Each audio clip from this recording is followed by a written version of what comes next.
Welcome to the Student Athlete Spotlight, featuring local high school sports. We'll have candid interviews with coaches, students, and more. So it's playtime.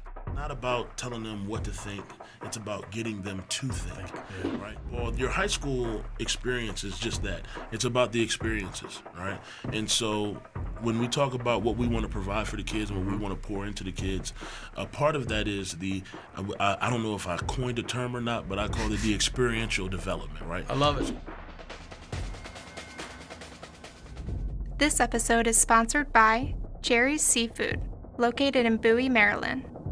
Here with Coach Wynn from St. Mary's Ryken. Thanks for being on the Student Athlete Spotlight with us tonight. We're really excited to have you here and talk a bit about Ryken and talk about the season and the kids and what Gary Wynn's all about. Talk about your seniors, your leadership from your team.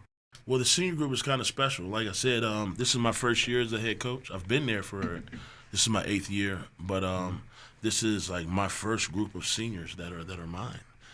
So it's. I didn't realize that I had that feeling for them until we were in the McNamara game, and I was yelling at the ref about something. I'm not even gonna lie, right? Because you love the kids. Yeah, and I was not. and I looked back at the kids, and I said, none of you guys can talk to them. I got this. So I'm giving the ref everything. And then when I came back to the sideline, one of my seniors looked me in the eye and said, "Hey, Coach, we got you." And that's when they came back in like 31 unanswered points. Like I was like, that was an awesome moment. Like I'll never forget that. Oh man! And that was one of my seniors. So that senior group, they're kind of near and dear to me right now. Oh, that's cool. I'll never have a group of first seniors. Right. Yeah. Right. That's exciting. All right. So talk about Ryken. What makes St. Mary's Ryken unique, and you're there as the head coach now. If you're going to speak and say, hey, this is what we're all about in our community, what makes it special for you to go there every day? You're a teacher, you're a mentor, you're a coach, all those things you do. Talk about that. Ryken is a unique place. It's special, and the reason I'm still there is because I believe in what happens there. I was skeptical at first, but well, you're Patuxent High, right? Yeah, I'm a Patuxent Coach grad. Krause was talking about you on one of the other segments we had. He talked about Coach Wynn, and he said you were a 40-40 guy as a freshman. You know what that means? You can only play me between the 40s, or no. You're saying we were up by 40 or down by 40. Yeah. As a freshman. Yeah, as a freshman, though. Then you were a star there, so that's the rest. But let's go back to seriousness. Sorry, I couldn't help myself. That's a good Coach Krause's comment. I got to let him know when I never heard 40 and 40 before. That was pretty funny. I'm going to text him after. Yeah, you got to let him know. Yeah, you definitely need to talk to him, your former coach that you love. So, but back to the school and why you're there. So there's a love that is poured into the kids, and there's a mission that happens there. And the simple fact is, every school is going to have good teachers, and most schools are going to have good coaches, right? Mm-hmm. But it's more than that at the school. We're a college preparatory school. And so when I look around and I see what happens there, the kids are prepared for college. And that's the biggest difference, and that's what makes it unique, because they're prepared for the different aspects of what happens to them, right? So I say this all the time. Every college athlete that I've had that comes back to me from college, I ask them, how's it going? How's the adjustment? They'll say, the adjustment was pretty easy. College seems like normal to me, Coach. And that speaks volumes, because that didn't happen before I was at Ryken. So that's really special, and quite honestly, the faith piece is really special for me, because as you know, my faith is really important to me, and being able to openly talk about my faith at school is that's near and dear to my heart too. So having those two things happen together at a place, and being able to pour into the kids something positive and prepare them for the next level, because that's what it's about. It's about the preparation of the kids. No, absolutely. So talk about some of the support you have. Like the cheerleaders there are fantastic at Ryken. Yeah, and you got Coach Spike. You got a great staff to support you. You got the booster club and the parents. Talk about some of that support. So the support is phenomenal. The basketball coach at Ryken, he's actually new. Okay. Right. Jamal, you might remember him. He was the assistant with Pat Behan a few years ago. Oh, he's the head coach now. He's the head coach What's now. his full name? Jamal Hullum. Yes, okay, Yeah. yep. So he's back now, and as a basketball head coach, and he came to me one day. He said, "Man, Coach, you got to tell me, how are you doing this?" every time I see you guys got team meals. He's like, your office is stocked full of waters and Gatorades. And I said, hey, man, you got to get yourself a touchdown club, right? So instead, that's what I said. I said, I guess you'd have to call it a hoop club, or right? Or three-point club, right, or slam a jammer club, or something. Yeah. Slam a jammer, yeah. above the rim club, there something, you go. right? I like that. But so I have a mom, Connie Smith. I'm going to shout her out by name because what she has done has been phenomenal, fantastic. Yeah. I meet with her. We meet on the phone once a week on Mondays, and like she just takes care of everything. So Wednesdays we practice late, right? So we have a team meal on Wednesdays. We've gotten team meals. She has set up the organization of getting those team meals donated. Right, her and the moms have cooked the team meals. That's awesome. Every Friday for home football games, the team mom organization, the Touchdown Club, they provide those meals. And that's a special time too. That special. And you have the Bangers and we everybody's invited. Everybody eats together. We have the athletic Yep. trainers. They come and eat, and that's something that's unique to Ryken and some of the private schools. Is we have full-time. We have 2 full-time athletic trainers. Right. They're there. They're eating, and then so the support of the parents. And like just fully buying in it is phenomenal. And then we've got a guy. He's just a friend of the school. You know Spike, right?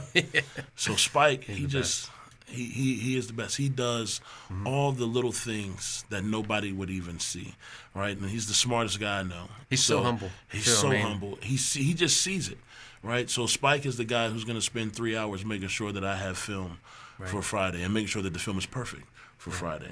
So. The people that we have in the organization who are to support have been phenomenal, and quite honestly, the transition wouldn't have been as smooth without them. Right. Yeah. That's fantastic. No way. So tell us a little about the trip and the game and what's the plan? Our AD actually has a buddy that's got some facility up there, so the kids are going to get to we'll get to do a walkthrough practice at an indoor facility. Okay. And that'll be kind of cool for them. Yeah. So a nice little travel experience. Why do you do that, Coach? What's the advantage of going to play a game like that for these kids? Your high school experience is just that. It's about the experiences, right?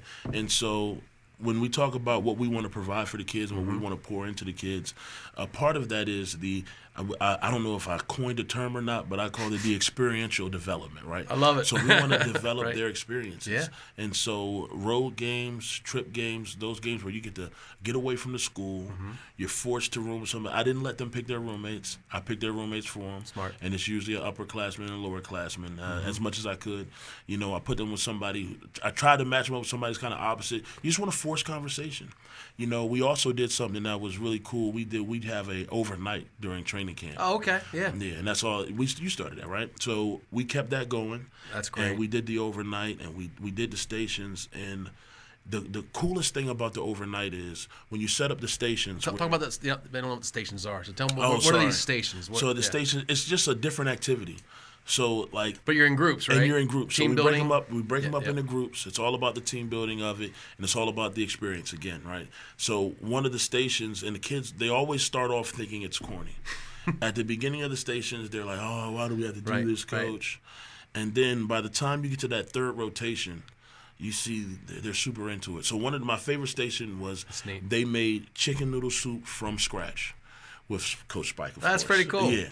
So each station had a part that they played in it. Oh, okay. So the first group, they came, they cut the onions, they cut the carrots. The other group came, they did the broth. And by the end of the fourth station, we had enough chicken noodle soup, homemade, for the team. And you had a snack. And so after the stations, it was like we did a midnight snack. And we did a Knights of the Round Table at midnight. We had a team prayer. Cool. I mean, it was a fantastic experience. And one of my favorite parts of that night was I watched a kid who usually sits by himself and doesn't talk with anybody and only plays football, doesn't play any other sport, football. I watched him get taught how to play lacrosse from one of his freshman teammates. He's a junior. Wow. Yeah, like these kids, they never talk to each other, but like that's what the it's part about. Of the game, right? Right. That's it's about the experiences. Yeah. So why do we go on the trips? So that we can cultivate those experiences again. So those guys can do something outside of their norm. Right. You know. So I'd to make it a little light, I'd ask the other coaches about a great nickname on the team. Every coach gives kids nicknames, and you have who would you say has the best nickname? Who has on the Ryken football team right now? Nickname. Oh man, is that a hard one? It's a hard one. Oh man, the best nickname. Well, my favorite. I call a kid Triple T. Triple T? Triple T. Now, who was that? Twinkle Toes Tony. Twinkle Toes Tony. Oh, he's famous. Yes. He's famous in the Tri-County. He's all over the Baynet. Everybody knows who Triple Toes Tony is. Twinkle Toes Tony. Yeah. We're going to make sure you get him out on Twitter on the Baynet. He deserves it. He works hard. He works hard. He's one of the hardest working kids on our team, and he does. He's like one of those unsung heroes. He does all the nitty-gritty stuff that we ask him to do. It's not flashy, it's not pretty, but it's necessary. If I remember correctly, it's only one speed, too. Oh, yeah, full speed. One speed. Yes, Yeah. 0 to 100. You wish you had more kids like that, right? You always tell kids, I don't want to have to tell you to slow down. Exactly. I want to tell you to slow down, right? Please. That's what you want to tell a kid. Right? Please. He's if one you're of going to those. make a mistake, make it at 1,000 degrees. Oh, that's great. Triple Toes Tony. I love it. So, talk about some of the traditions at Ryken. There's a few traditions that I think you have going over there. And Yeah, well, we just talked about one, Knights of the Round Table. yeah, what is that? So the Knights of the Round Table is we do it for most home games. We try to do it for every home game. It's where the kids our mascot is the Knights, if you don't know, for those who don't know, and the kids just get up in a circle before a game, and you kind of it's an opportunity to be vulnerable, right? It's an opportunity to say what's going on in your life. It's an opportunity to have a moment with your brothers beyond football before you get out there and you go do something together, and that's one of my favorite ones. It's special. And my favorite one to this day has to be the midnight one we did. After the soup, we did the midnight round table. Yeah, and it was cool. And what was it? We did it outside of Pascal, and Pascal has the statue of Mother Mary right there. Yeah. So like we're right next. We got the circle going. Wow. And then afterwards we did Our Father. It was special. That's emotional. Yeah. That's what it's all about. Exactly. That's neat. So let me ask you on a more serious note. Obviously, you love coaching, and you're from the area. You love Southern Maryland football, and you've made such an impact on so many kids. And I actually talked to Coach Cunningham about this as well. But you being a teacher and a coach and a mentor, I think I love that model. But you affect as many students as you do student athletes. I mean, you see that impact, and you've been impactful on so many kids. And what is it about that keeps you coming back? Because you could go do something else, make 3 times the money, right? But what keeps you in this business, mentoring kids and preparing them for life? And you love the game of football. Yeah. But what are the key things for you? The key things that keep bringing me back. Mm-hmm. I mean, you just hit it on the kids. I mean, I'll be honest. I have a hard time sometimes with adults and having compassion for adults, because in my mind it's like, hey, don't we all have it figured out already, right? We should, right? But like kids, right? Yeah, We don't. I don't know. have it all figured out, right? As I like struggling and getting late to work at times, right? But like with kids, it's like I know they need us. They need people to pour into them. Mm-hmm. It's a need, and it's not just parents. Right, everybody needs a village. It takes a village. Yeah. It literally takes a village. So you need parents, you need coaches, you need a teacher coach. And so as a coach, I joke with my students. When I was in the classroom, I taught math, and I taught math for like 9 years. 9 years I taught math, and I told my students, don't call me Mr. Wynn. I don't know who that guy is. My math students call me Coach Wynn. Coach Wynn. Yeah, That's you awesome. call me Coach Wynn. What coaching is teaching? It's the same thing, It is, right? yep. And I'm a little unconventional. There are days we're probably supposed to be talking about, I don't know, alternate interior angles, right? And I'm just like, yeah, let's throw that away. And we'll just talk about life. We'll just have an honest conversation about life and what's going on, because it's not about telling them what to think. It's about getting them to think. Right? And getting them to recognize and see the opportunities of growth. Right. I was talking to my wife recently. I was telling her, like, I remember specifically the moment where I feel like one of my biggest moments of growth was a moment when I realized everything that negatively happened in my life, I personally had a role in. And I stopped pointing the finger at somebody else and saying, well, they did that and they did that. And I was able to point that finger inward and say, hey, you know what, this was a me thing. Like the minute I started to own that in all aspects of life, right, things got better. And like, so that's, I know I'm rambling, but like, this is my wheelhouse, right? Yeah. That's why I do it. Why do we do it? Because the kids need to learn the lesson of accountability. Absolutely. I got a kid right now, and I'm going to leave his name out of it. He's going to sit the first quarter of the travel game. And I'm not, it hurt me to say it to him. That's impactful for him. But he needs to learn accountability. That's why I coach. Yeah. Because I love it. Yeah. And at the end of the day, it's my ministry. You know, I don't need to sit in front of people and preach an awesome dissertation. Right. I can just reach these kids where they are and pour something positive into them, and maybe a few years later they'll come back and say, "Hey, Coach, I'll never forget." They definitely will. You know? They definitely will. And one thing I can say about Coach Wynn is that he definitely has that tough love thing figured out. Like you know how to, because kids need it. Yeah. Sometimes they need that tough love, and you have that way of giving it to them because they don't always get it other places. Right. Right. Right. And I've seen that so many times. That was just such a positive, and that changed that kid's direction just enough.